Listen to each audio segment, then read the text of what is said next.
tonight, and I'm glad that some of you were brave enough to come out on this cold night. It's been our thinking on the board that when we give awards, we ought to first educate people as to what the criteria are for the judging. And so we thought that tonight this program might be helpful in that way. The Lake Forest Historic Preservation is not here to require you to do anything with individual houses, but we like to encourage renovation, new housing, and so forth, to at least consider the neighborhood and the town, because Lake Forest is really a very special place as far as historic preservation is concerned. And people from all over come to us for a number of things. So, and we, as far as we know, we were the first to have a planned central downtown in Market Square. So we are not dictating, but we hope to educate a little bit. So don't worry, we're not coming over to to tell you you can't do what you're already doing.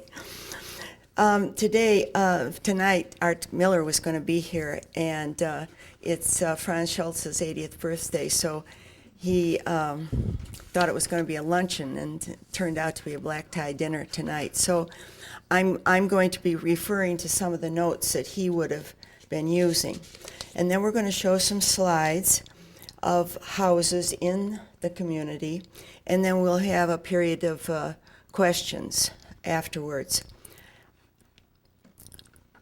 Also, I want to change one thing in the handout that you got. It says that the awards will be made in May. They will be made on April 29th.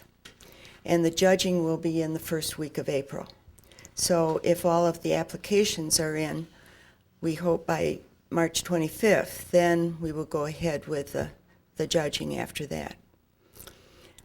If you have any further questions on that, we'll talk about that later. Now, the important thing is that our local historic character is not a style such as Charleston, South Carolina, or Williamsburg, Washington, D.C., but a classic approach to planning and coordinating the elements of projects. That includes gardening as well as gardens as well as buildings. These elements include style, site selection, relationship among the parts of the plan and among materials, and integration of architecture with the landscape setting. I think, at least I know, my family and I moved to Lake Forest because of this. I had lived along the shore and for a number of years, and I found it so attractive that this is where I wanted to come. Now, when I say classic, really, in some ways it goes back to Greece and Rome, but not really classical in that sense necessarily, because what you see in Lake Forest is a variety of designs, but there are certain things that make them more classic. And the classic period in Lake Forest was between 1893 and 1942, really, up until the Second World War. Now, one reason I think I know Chicago architecture pretty well, and I did my paper when I became a docent for the Architecture Foundation on Daniel Burnham, and one reason that classical architecture has been so important in the Chicago area is because of Daniel Burnham and some of the other architects. Many of the architects went to the École des Beaux-Arts in Paris, and of course the 1893 Columbian Exposition was designed based on the designs of that they learned at the Beaux-Arts, and Field Museum, Museum of Science and Industry, and so forth are remnants of that. So, and because so many of the businessmen in Chicago came up here for their homes, that I think it was a natural progression much more so than you see in some of the other suburbs around Chicago. So this half century, from 93 to 42, defined the historic architectural character of Lake Forest, according to Art Miller.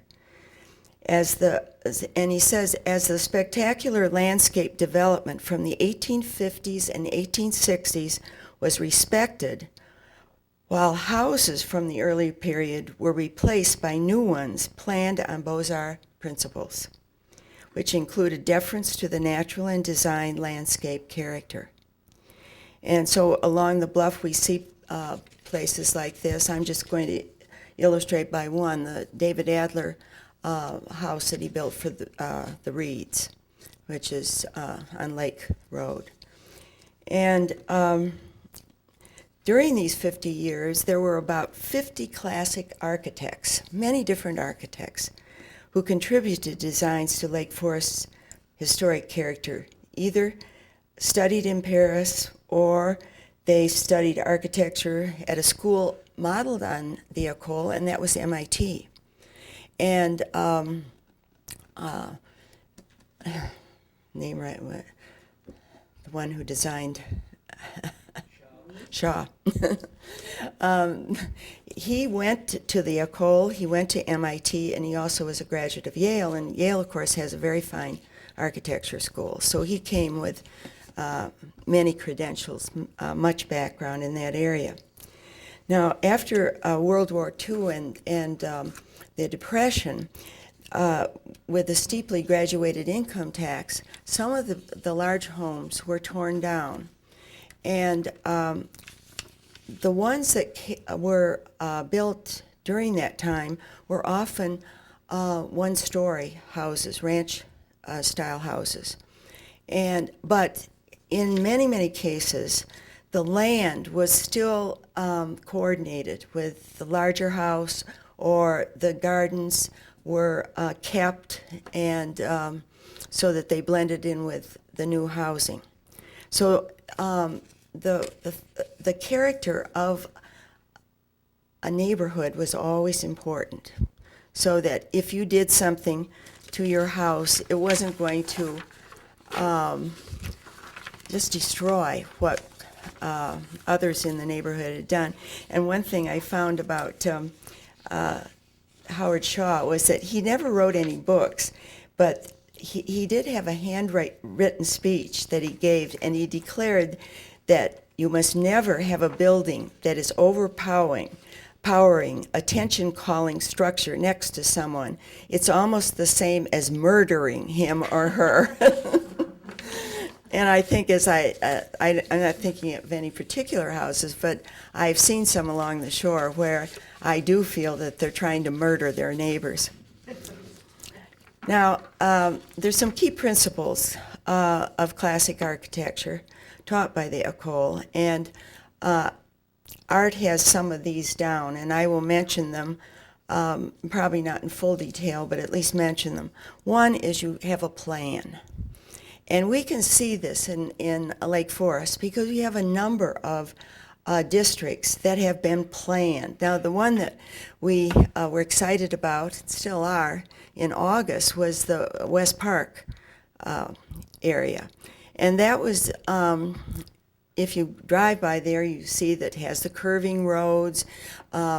This, of course, was developed in 1907, beginning in 1907, for, I guess, some of the men at the Onwensia Club wanted places for their younger children, and also the professionals, such as doctors, and also the businessmen in town, to have a place to live.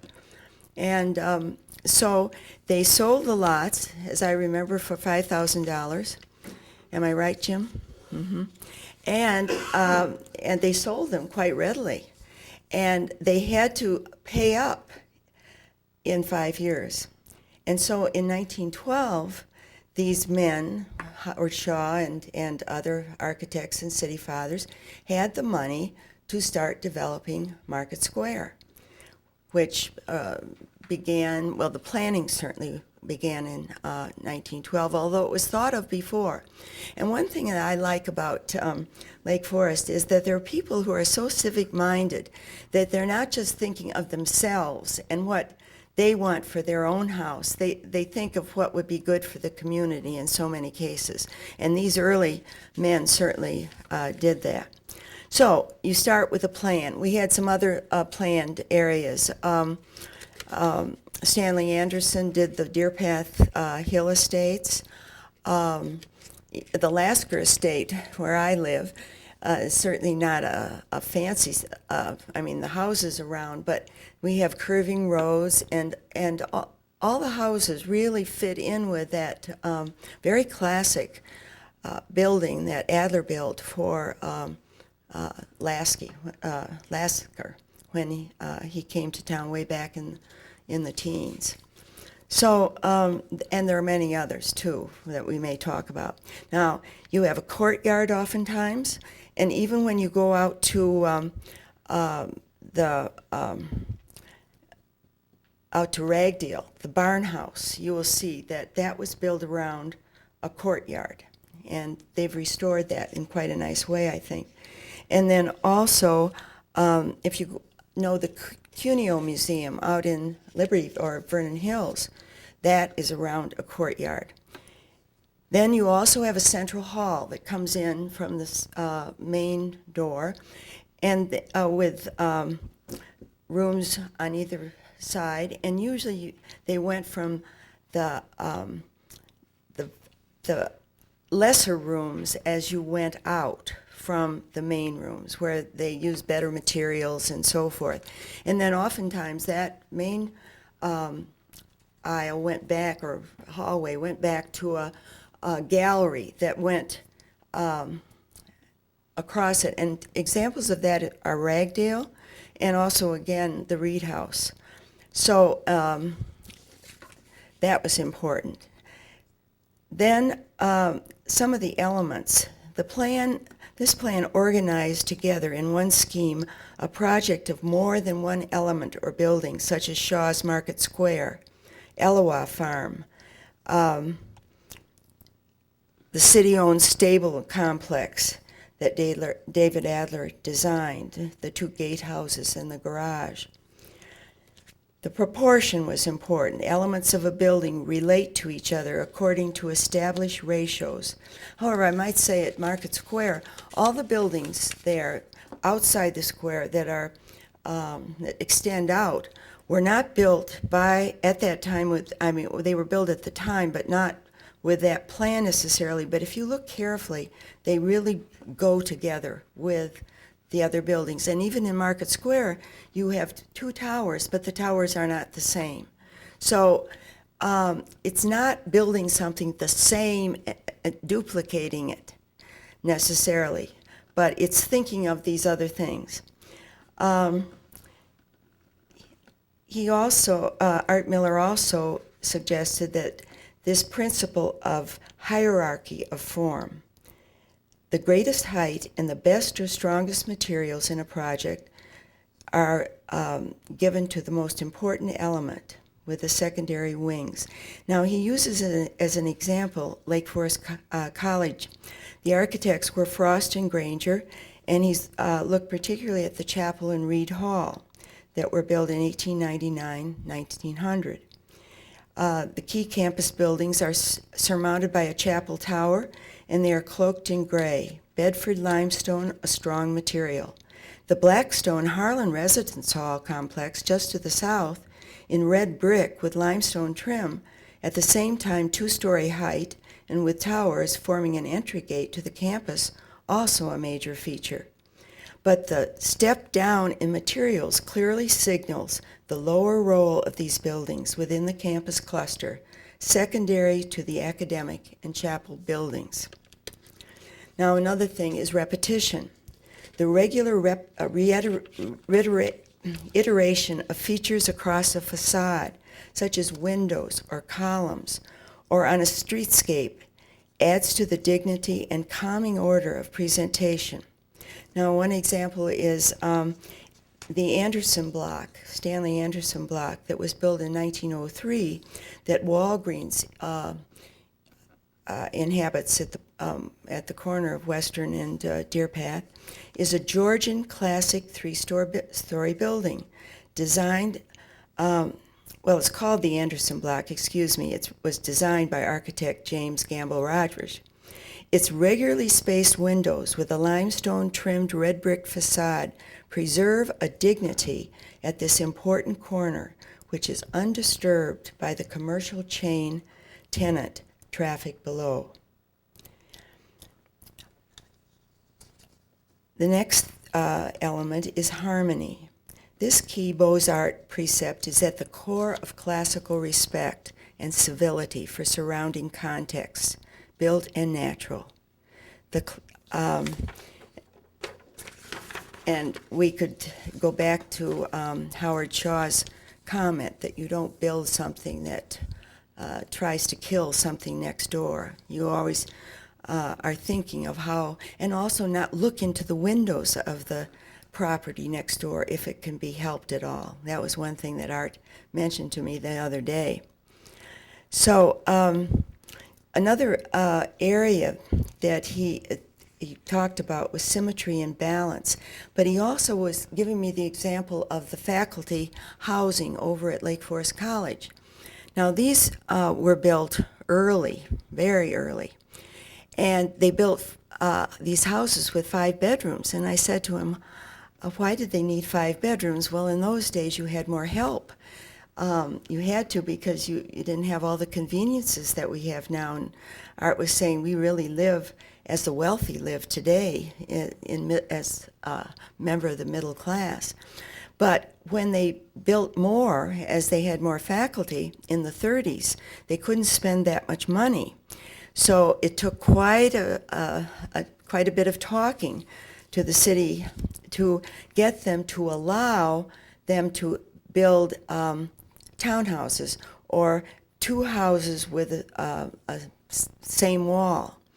And I went over there the other day to look at them, and they blend in with the larger houses, whereas their talking point back in the 30s was if you have these small little houses, they're not going to look right with the larger 5-bedroom faculty houses.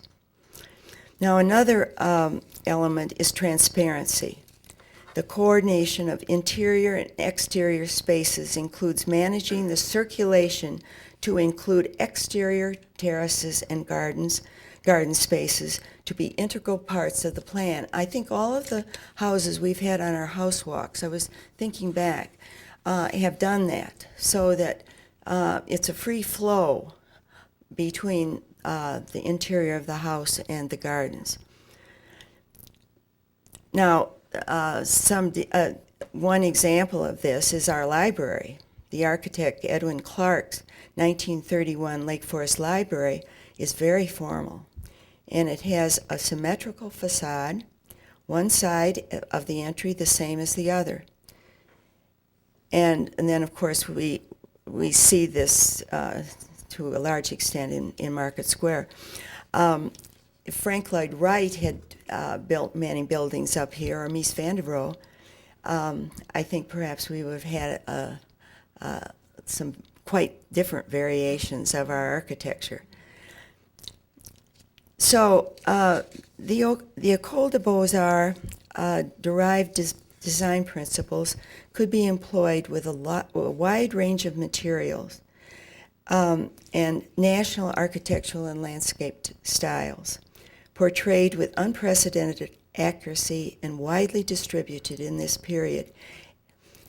And people even went to gardeners such as Rose Standish Nichols' garden book and others, and of course they came and designed their gardens.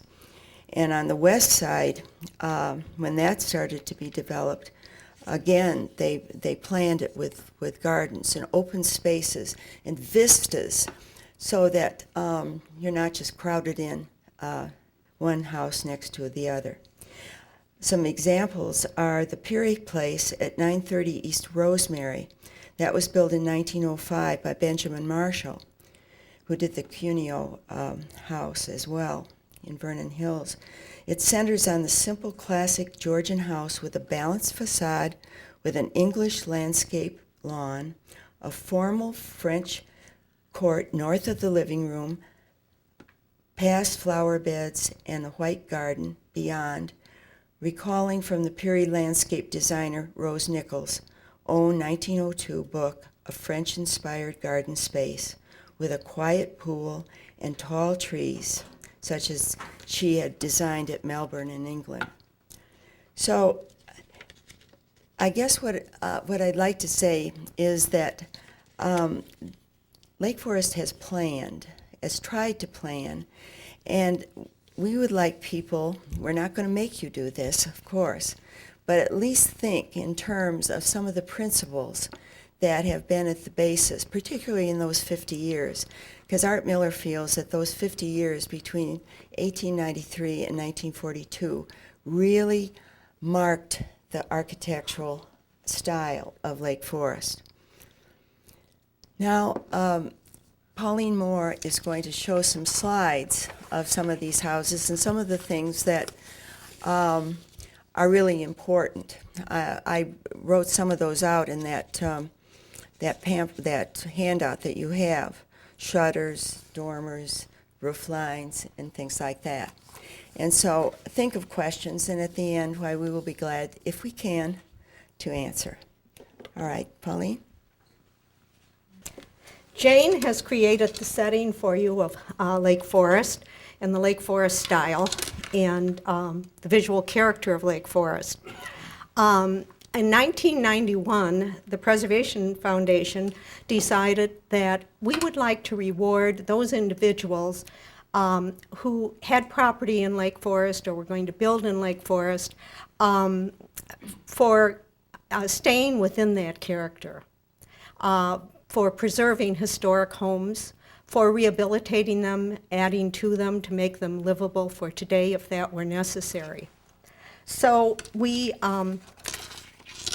formed the idea of having a preservation award competition, in a sense, and that was the first year.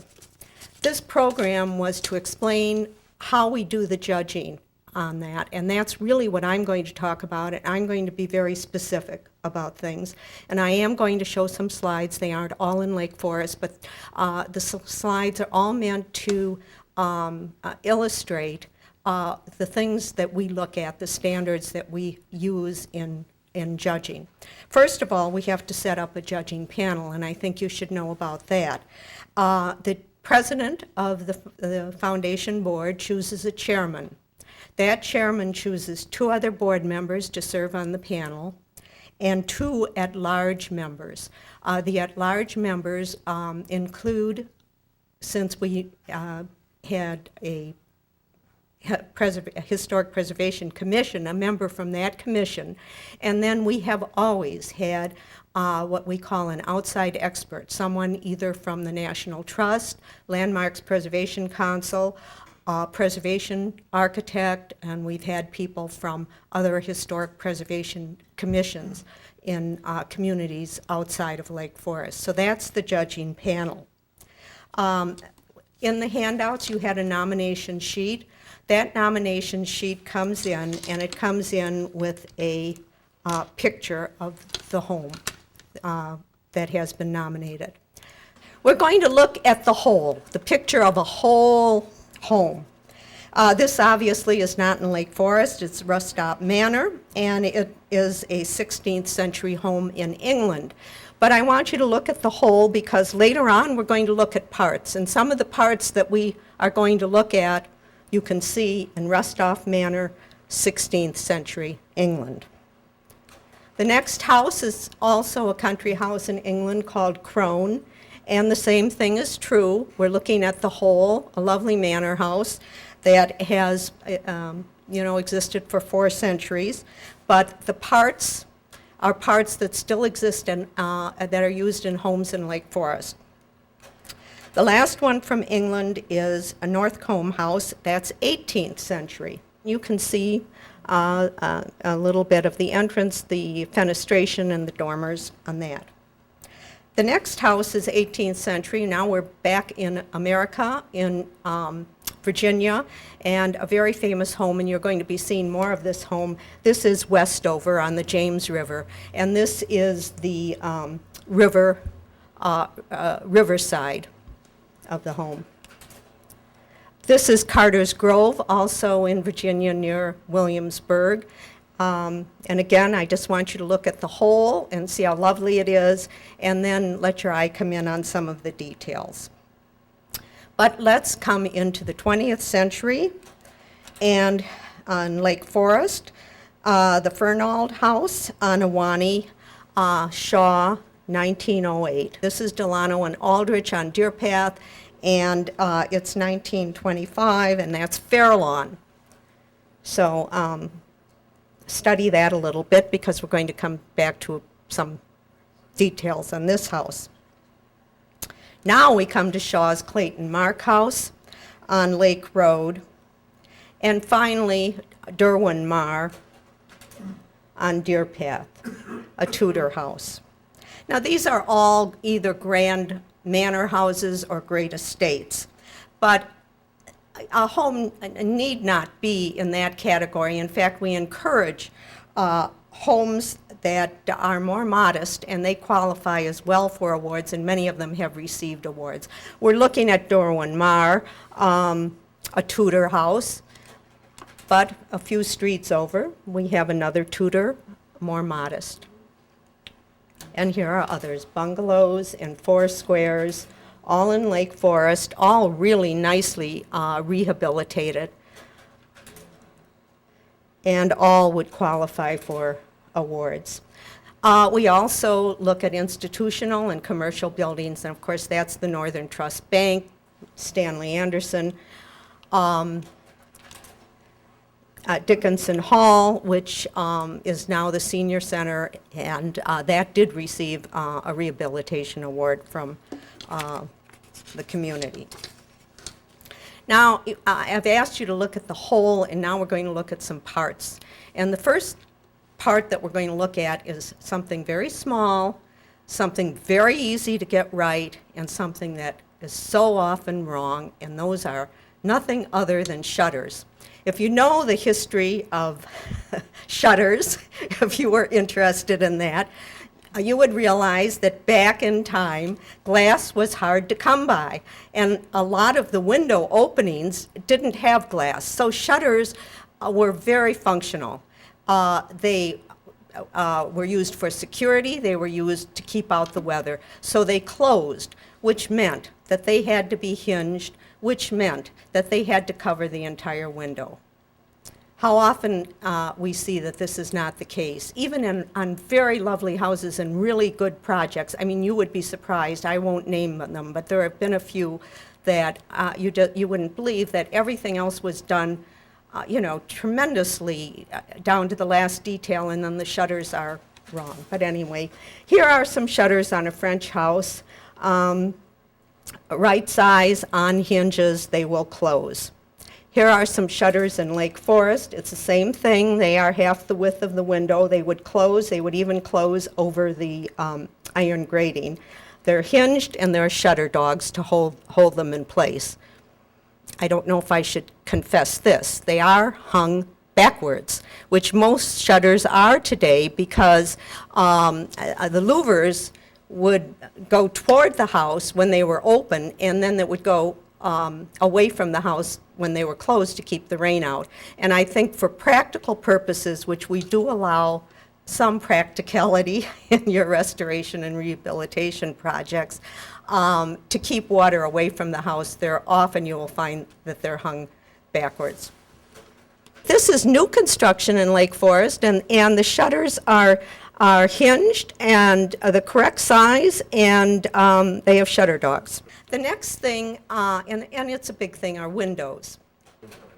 All right, here is a window with true divided lights. The articulation has dimension to it. And here is Palladian. And again, everything is articulated, it's true divided light. We don't insist on true divided lights for windows. You can have applied muttons, but it has to have dimension. It cannot be those muttons that are between two pieces of glass, or, they almost look like you had taken tape and taped on the panes. Okay, here is a very nice Palladian window that, of course, is on Mount Vernon, and we're going to have another slide of Mount Vernon for another detail a little later. And these are beautiful windows on Monticello, and they're very interesting. If you look at the window at the right, they open from the bottom up, and so you can walk in there and use it as a door. And actually, there are some houses in Lake Forest. I think it's the A.B. Dick house has windows in the living room that open that way, so you can open the windows and walk out to the garden. Here is a Palladian window done not the way we want to see it. It's very flat, and the muttons are not true divided lights. They're not true divided lights, and your eye tells you what that is. And then this is the ultimate. I guess that's a cartoon of a Palladian window, and fortunately it's not, I don't think that's in Lake Forest. I hope not. Oh, columns. That's another thing we look at, are the columns. And of course that goes back to Greece, and they were actually used for support. They're holding up that the pediment.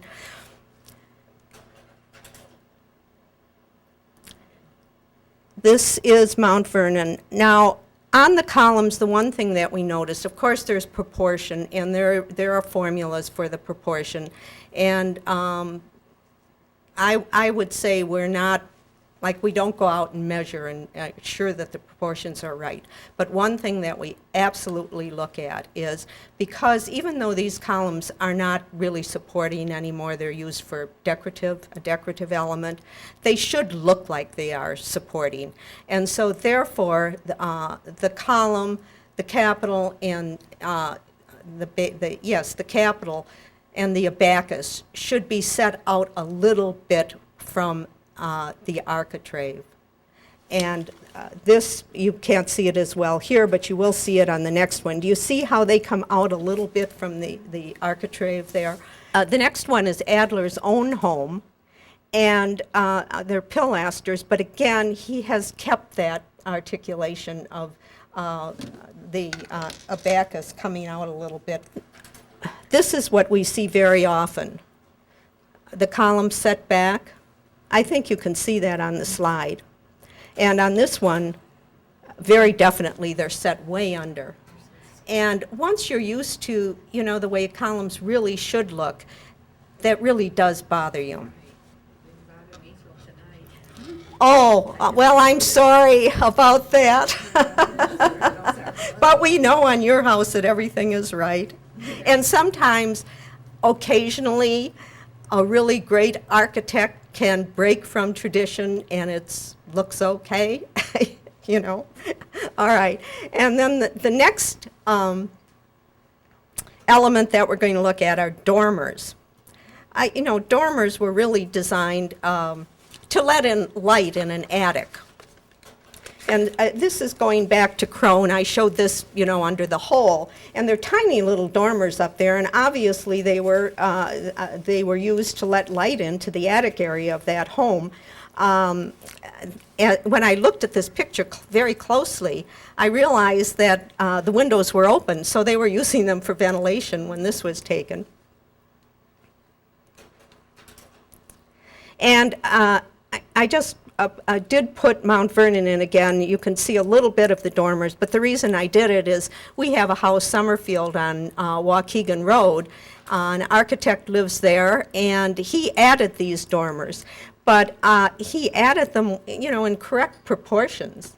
They have made that house look more like Mount Vernon than it did before. This is Adler, and that's the Armour Estate on Green Bay Road. And Adler has done perfectly proportioned dormers on that home. There we have dormers with hip roofs, and again, they're proportioned correctly. One rule about dormers is that the window jamb and the corner board really should meet. There should not be siding material between the two. And that's the way this has been done, and that's the way the other dormers that you had seen in the slides were done. And here are dormers with gable roofs. And again, the window jamb and the corner boards are adjacent. There's no siding material, and they're correctly proportioned. There are also, well, now here's some new construction. And you can see the proportions are very different on that from the other ones that we saw. But they have a gable roof. They have done a return on the gables, and those aren't too exaggerated. But I know if you go around town and start looking, you'll see exaggerated gable returns on dormers, but also on gable roofs. And one person described them as pork chops on the end of a gable. And then these are hip roof dormers on a garage, but you decide on the proportions of those compared to the ones that I showed you on the other homes. The last thing we'll talk about are entries. These are French gables on the Adler Gatehouse, and they have the half-round top, and the proportion on those gables should be 2 to 1, and they are pretty much that way. They are that way, and that's an example of a very nice gable. This is a sketch on entryways, and came out of a pattern book. And back in the colonial days, they used pattern books a lot. And during the era that Jane talked about, on 1893 to 1941, pattern books were used extensively then, too. We're back at Westover. This is the entrance on the riverside, and it's called the most copied door in the United States. And I went around Lake Forest at one point and took about, I don't know, Roger Moore took about at least 10 or 15 pictures of copies of this door in varying degrees of excellence, I will say. This is the land side of Westover entry. And these have a lot of descendants. For example, the Armour House. See the arched pediment over that, very much like the land entry for Westover, land side entry for Westover. This is a house on West Park, and it's very nice entry, and it also echoes the Riverside entrance to Westover. This has taken it down to, really taken it down, and the pilasters now have become very simple. The pediment isn't there, really, but I think it's a nice entryway. This house, can you take a guess the year it was built? I said we were looking at parts. First we looked at the whole, we looked at parts, and now we're looking at the whole again. This house, all the parts, they've got it right, and it was built in 2002. So it's still being done. Where is it? It's not in Lake Forest, it's out east. It's Ann Fairchild. She's the new president of the Institute for Classical Architecture, but it's Fairchild and Salmons, and they've done some really beautiful homes. And I have an interior shots of this, and they're just gorgeous. But I guess what I didn't say at the beginning, Jane mentioned, the layout of the interiors and so forth. In the preservation awards, we only do exteriors. aren't going to go inside your house and tell you what you should do there. Maybe another year we'll decide to do that, but we don't do that now. About maybe 5 to 8 years ago, we were finding that we were starting to get a lot of new construction in established neighborhoods. And so our awards now are really coordinate with the Department of Interior's standards for treatment of historic properties. But this next award is not from the Department of Interior because we created it. We called it the Infill Award. That is new construction in an established neighborhood. I have, the next few slides actually came from Art Miller. He went around and what they illustrate are a number of houses grouped together, but the roofs all work together. And so it's a cohesive neighborhood feeling. These are in Deer Path Hills Estates, the last two. And this is also, that's the French house on the corner, I believe, is it King Muir, I think. And so he's showing that there are different styles of houses, but they aren't jarring against one another. They all coordinate. And then the last one is on Wildwood, where there's been a lot of redevelopment on that street. Now, and what he is saying is these are roof lines working together. And just to bring a little levity, and I have a few slides of roof lines that don't even work with themselves. That's one house. That's another one house. That.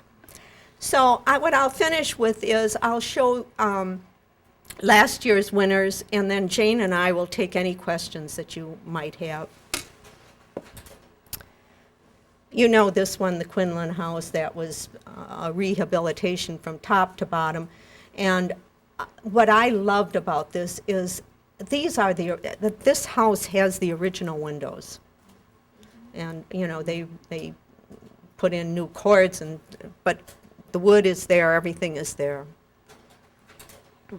This is Two Gables. We're all familiar with Two Gables and the rehabilitation that went on there with the addition and rehabilitating the original part of the house. And I think the whole community is grateful to the people who did that, Dee Philippus and Bruce Grieve.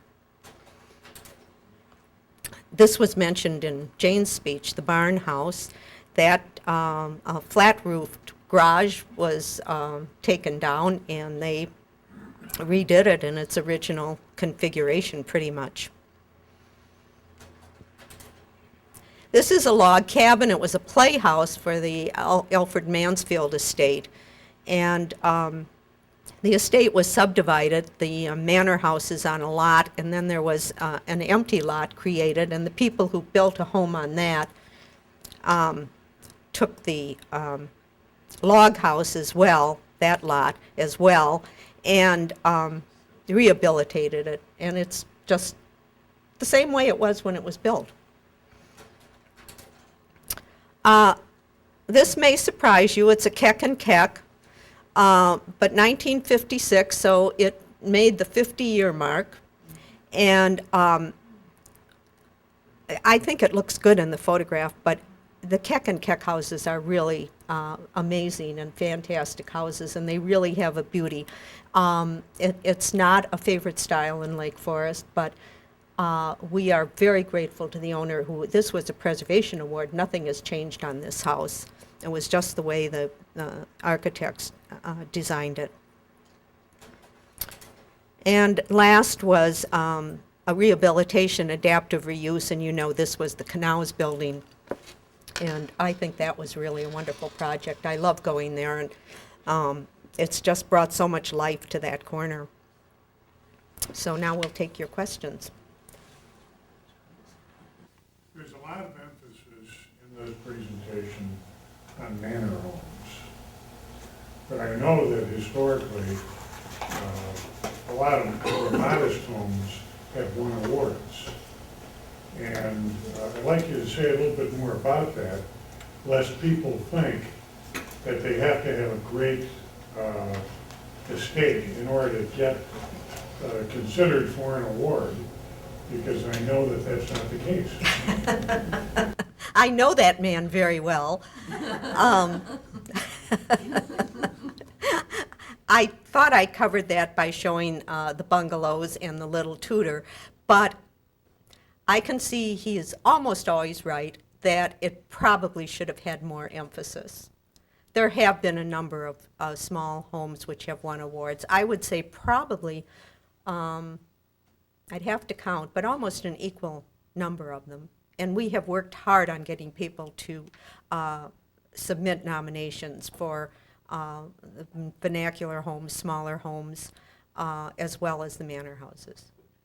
Well, I say that because in your book, the book that Preservation Foundation puts out on historic homes in Lake Forest, those are not all award winners, although they could be They aren't what? award winners. No. Well, okay, I'm going to stop you there. He's talking, I don't know if the microphone could pick up the question. His question, and I know what he was going to say, well, the Preservation Foundation guidebook to National Register properties doesn't have a lot of small homes in it. And that's because that book was on the National Register properties within the East Lake Forest National Register District. They had to be contributing structures, and those contributing structures were all the large homes.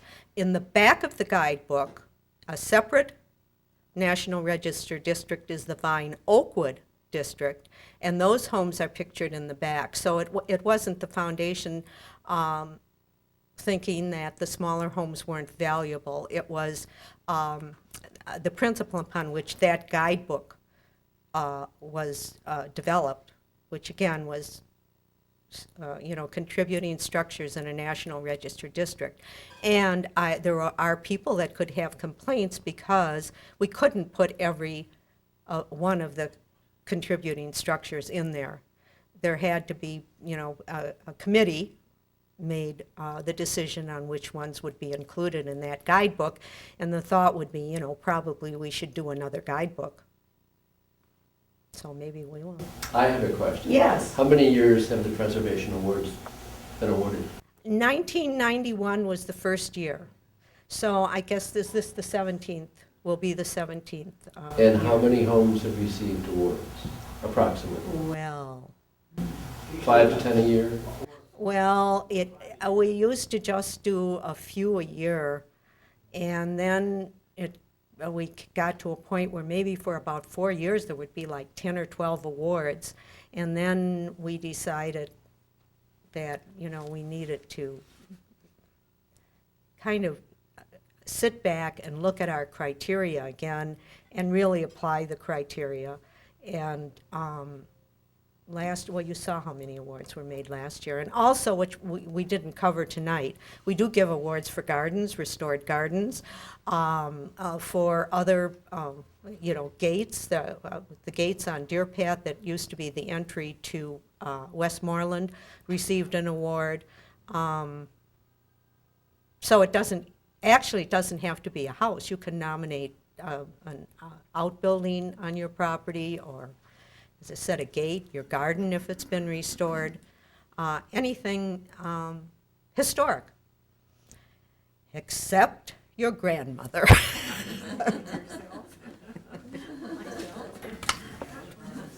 Spill water, trip over the cars. I've had occasion in the last few weeks to talk before other groups, and I've always said that while I represent the Preservation Foundation as its president, that I always feel inadequate because of the work of people who have been on the Preservation Board in the past and those who are working on it today. And we have two examples in Jane and Pauline tonight who have done a superb job in putting this program together.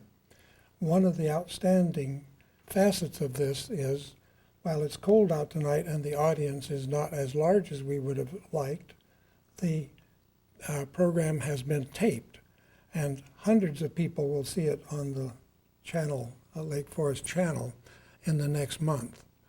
And the opportunity for people to have looked and heard the details of this program will be vastly rewarding to the results that are going to be achieved this spring. Before I say goodnight to you, we are going to have what promises to be an outstanding program, which I believe virtually every one of you will want to attend, on Sunday, March 25th at 2:30 in the Stewart Room downstairs. We are going to have a program on preserving Market Square, its history, significance, and future. Arthur Milley and Shirley Paddock and a representative of this community will speak on that. It is virtually the last Sunday in March. It will be on our website, lfpf.org. Anyone can tune into that. Thank you for coming.